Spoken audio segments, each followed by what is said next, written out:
I-70 traffic, autumn leaves, pumpkin patches, hiking. These are some of the things that come to mind when you think about Western Maryland. What doesn't come to mind are easily accessible bodies of water to launch your bass boat. Sure, you have some places like Deep Creek Lake on the far reaches of Western Maryland, and the tidal Potomac and the Upper Bay on the far eastern side of the state. But for our story today, we are talking about a little oasis where you can break in that new outboard you didn't tell your wife about and catch a few brown footballs.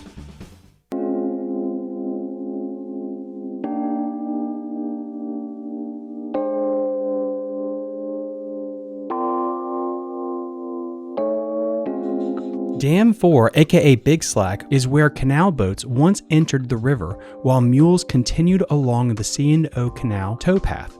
Instead of constructing a canal prism through the rocky cliffs along the river, engineers from the C&O Canal Company opted to use the natural pools formed behind dams such as the one at Big Slack. In present day, on the last Sunday of October, Big Slack holds the annual Butch charity event, organized by the Potomac Fish and Game Club. And for me, this would mark the end of my season so I could finally get my Mercury outboard repaired. So I run down to my first spot in the morning, crisp, cool morning here on the Upper Potomac River. I get down there, I make one pass at my spot, nothing. Go, make another circle, boom, I catch a little dinker. Okay, cool, it's something to throw in the live well, it's 12-incher. And then I get back up on there, next cast, boom.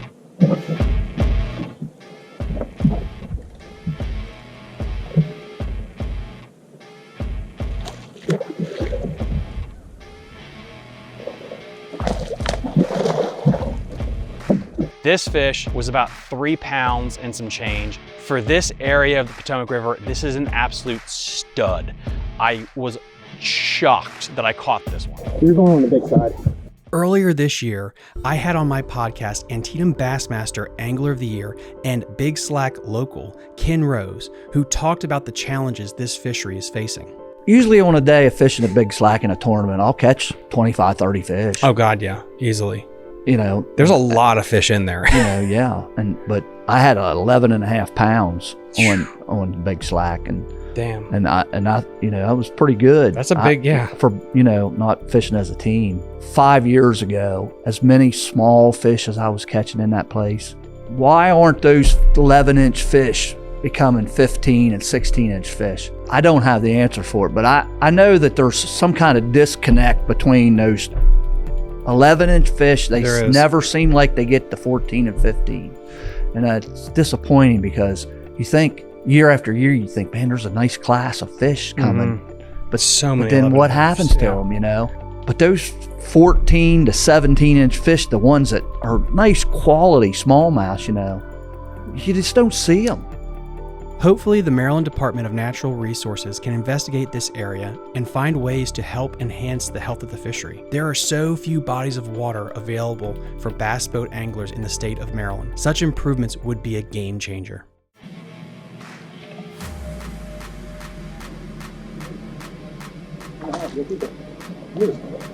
So now I got 3 in the box and I'm feeling pretty good, but it comes down to decision-making time. Do I go for a third pass through here to see if I pick some more up, because I was seeing some more, or do I run to another spot that's a little bit farther up river that I feel like I could fill out a limit pretty easily? Again, I feel like I have to trust the big engine here. So I sit down, crank it up, and for some reason, it would want to go on pad twice today, which was a shocker. I head upriver, drop down into my next area, and it was clockwork, baby.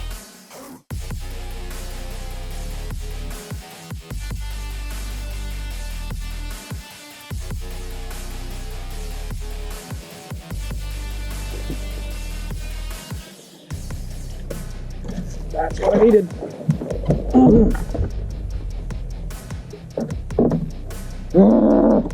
I'm getting ready, guys. I'm getting ready. Fish catch after fish catch.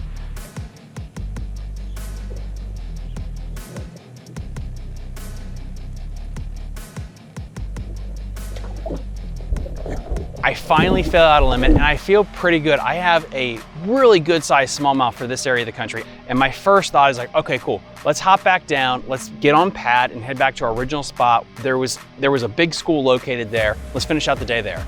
Get down in the cockpit, turn the key, try to get on pad. I give it gas and I'm going like 3 miles an hour. It's not happening. Big decision here. Do I putter all the way down river to fish that spot, but then know that then that means I have to putter all the way back home, which could take an hour to 2 hours to get back. And that's where I make this big gut decision. Let's not risk going back there. Yes, we could catch some more fish, but also we could potentially not get back in time. So I start puttering upriver, and I putter for about 15 to 20 minutes, I think, like until we get to a new stretch. And I'm just fishing new water at this point. Absolutely new water. I have a limit. Again, I have a decent one, and I just start fishing. I'm fishing everything I can possibly see. Then I finally get into this next spot and I catch one. Nice little call, about 12 to 15 ounces. And then all these calls that I'm making at this point, they're just ounces. 12 ounces here, 3 ounces here, 4 ounces here. You know, it's just nickels and dimes. And I'm not really feeling like I'm helping out myself that much, but I'm still feeling pretty good about the day. And I'm constantly hunting, constantly moving, looking for more fish. And I fire back out there. I see a really nice one on the live scope. I pitch out back there to him and I set the hook and my drag starts screaming real quick.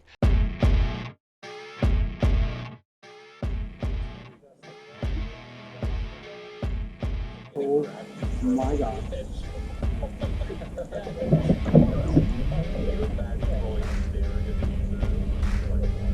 What the hell do I catch? Is this a walleye?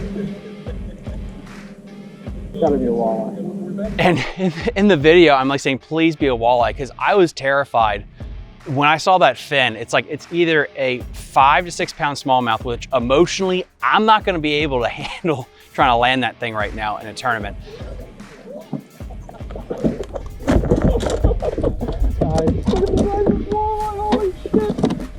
Beautiful, beautiful walleye. Such a really cool moment. I haven't caught a walleye that big in a long time. So I circle back around this area and let it rest because I don't have a big engine really. Where am I gonna go? And I see another one set up on the graph. It looks really good. Pitch in there and it just didn't want to eat. And it just kept staring at it for the longest time. And I got so nervous, I stopped looking at the screen, just my line, because I was getting too much anxiety watching this fish watch the bait and just nose down at it. And then all of a sudden I just feel dunk.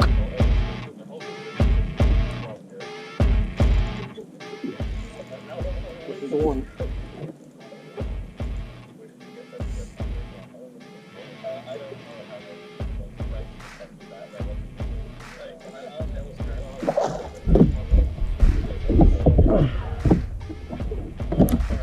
This fish right here, when this fish got in the boat, I started to think I might have just done a thing. This is pretty crazy. Guys, oh my God. Look at the time, and I realized 30 minutes to try to figure out if I can get back home. And this is where the anxiety really kicks in for me, because it's one thing if you're on pad going as fast as you possibly can and you're racing the clock to get back to the weigh-in. It's another thing when you feel like you are a broken leg sprinter crawling to get back in time to get to the finish line. And I'm just watching the clock tick as it gets closer and closer, and I'm just giving it everything I got, and I'm just slowly pushing forward. I finally get into check-in with like a minute to spare, and I tell you, like the emotions, just like, we did it. If we were potentially gonna win this thing, we're not gonna lose it because we get some kind of penalty.